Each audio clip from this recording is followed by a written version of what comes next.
कल्पना करो एक ऐसे समय की जब धरती पर शांति केवल एक भावना नहीं थी, बल्कि हर श्वास में बसती थी। एक ऐसा वन जहां हवा धीरे धीरे वृक्षों के बीच से गुजरते हुए मानो कोई प्राचीन मंत्र जप रही हो, जहां सूर्य की किरणें पत्तों के बीच से छनककर भूमि पर गिरती हैं और हर किरण एक दिव्य रहस्य को उजागर करती प्रतीत होती है। उसी वन के मध्य एक आश्रम है, सरल, शांत और ऊर्जा से भरा हुआ। यहां न कोई शोर है, न कोई भागदौड़, केवल एक गहरी स्थिरता है, जैसे समय स्वयं यहां आकर ठहर गया हो।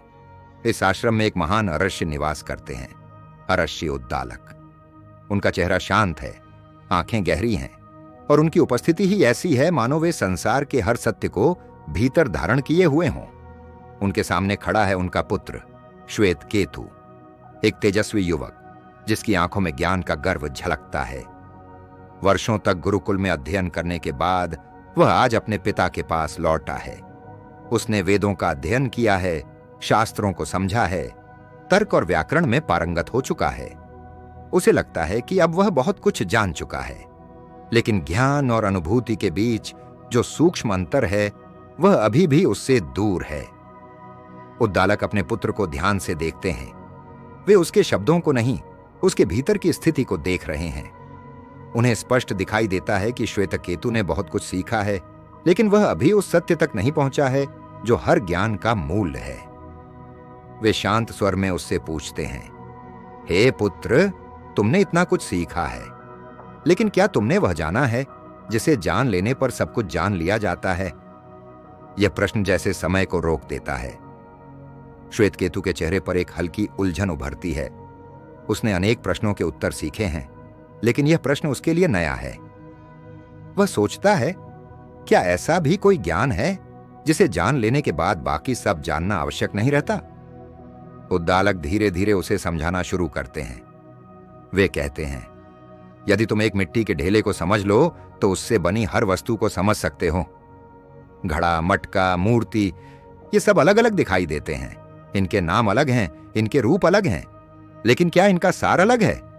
नहीं, इनका सार एक ही है, मिट्टी। नाम और रूप केवल बाहरी भिन्नता है, वास्तविकता में सब एक ही तत्व से बने हैं। यह बात श्वेतकेतु के भीतर कुछ हिलाती है। उसका मन इस विचार को पकड़ने की कोशिश करता है।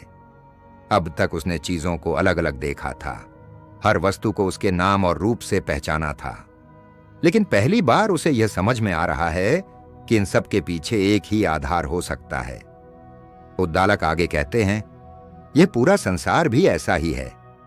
जो कुछ भी तुम देखते हो, जो कुछ भी अनुभव करते हो, वह सब एक ही मूल तत्व से उत्पन्न हुआ है। वही तत्व सब में व्याप्त है, वही सब का आधार है और अंत में सब उसी में विलीन हो जाता है। वह तत्व अदृश्य है, लेकिन सबसे अधिक वास्तविक है। वही सत्य है, वही अस्तित्व है।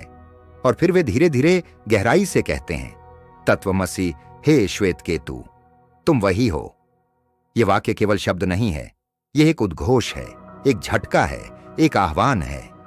श्वेतकेतु इसे सुनता है, लेकिन अभी वह इसे पूरी तरह समझ नहीं पाता।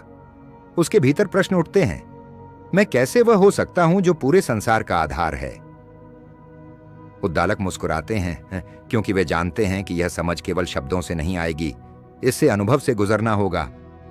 वे एक और उदाहरण देते हैं। वे कहते हैं, देखो मधुमक्खियों को, वे अलग अलग फूलों से रस लाती हैं। हर फूल का रस अलग होता है, स्वाद, सुगंध, रंग सब भिन्न होते हैं। लेकिन जब वह रस शहद में परिवर्तित होता है, तब क्या तुम पहचान सकते हो कि कौन सा रस किस फूल से आया? नहीं, सब एक हो जाता है। उनकी अलग पहचान समाप्त हो जाती है। वैसे ही यह संसार है। हम अलग अलग दिखाई देते हैं, हमारे नाम अलग हैं, रूप अलग हैं, विचार अलग हैं, लेकिन भीतर से हम सब एक ही तत्व से जुड़े हुए हैं। हमारी वास्तविक पहचान उस एकता में है, न कि हमारे बाहरी भेदों में। तत्वमसि, तुम वही हो। श्वेतकेतु अब ध्यान से सुन रहा है। उसका मन अब विरोध नहीं कर रहा, बल्कि समझने की कोशिश कर रहा है। उद्दालक फिर एक छोटा सा बीज उठाते हैं। वे कहते हैं, इसे तोड़ो। श्वेतकेतु बीज को तोड़ता है। वह देखता है, अंदर कुछ भी नहीं है, बस एक खालीपन है। उद्दालक पूछते हैं, तुम्हें क्या दिखाई दे रहा है? श्वेतकेतु कहता है, कुछ भी नहीं।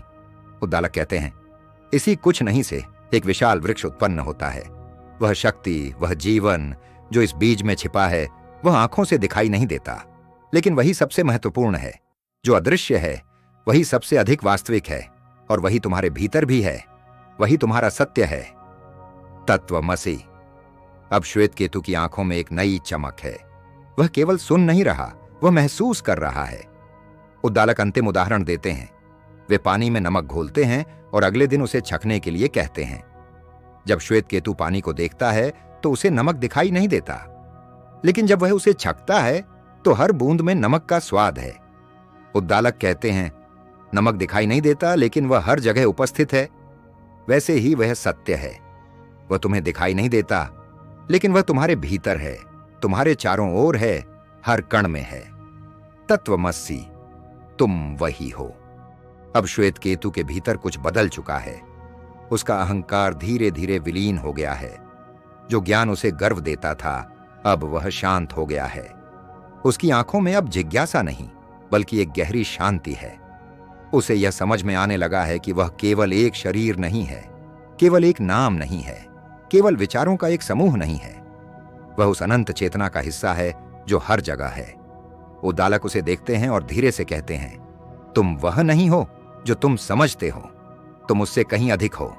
तुम वही हो जो सब में है, जो कभी बदलता नहीं, जो कभी समाप्त नहीं होता। तुम वही हो, तत्वमसि। और उसी क्षण जैसे कोई पर्दा हट जाता है, श्वेत केतु के भीतर एक नई दृष्टि जागृत होती है। संसार अब उसे वैसा नहीं दिखता जैसा पहले दिखता था।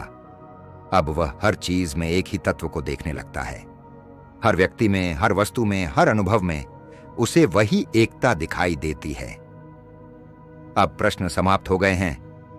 अब केवल अनुभव है, और यही इस शिक्षा का सार है। सत्य को शब्दों में नहीं बांधा जा सकता, उसे केवल अनुभव किया जा सकता है। जब तुम अपने भीतर उस मौन को सुनते हो, जब तुम अपने अस्तित्व की गहराई में उतरते हो, तब तुम्हें पता चलता है कि तुम कभी अलग थे ही नहीं। तुम हमेशा उसी से जुड़े हुए थे। तुम वही हो, तत्वमसि। जब सत्य का यह अनुभव आपके भीतर हलचल पैदा करे, जब आपको लगे कि इस कहानी में कहीं ना कहीं आप खुद को देख रहे हैं, तो इस यात्रा को यहीं मत रोकिए। इस वीडियो को लाइक कीजिए ताकि यह संदेश और लोगों तक पहुंच सके। चैनल को सब्सक्राइब कीजिए ताकि ऐसी ही गहरी और जागृत करने वाली यात्राएं आप तक लगातार पहुंचती रहें। और इसे शेयर कीजिए उस एक व्यक्ति के साथ जो शायद इस समय अपने उत्तर खोज रहा है, क्योंकि कभी कभी एक छोटा सा ज्ञान किसी की पूरी दुनिया बदल सकता है। हम फिर मिलेंगे एक और गहरे प्रश्न और एक और अनंत उत्तर के साथ। तब तक अपने भीतर झांकते रहिए और याद रखिए, तुम वही हो, तत्वमसि।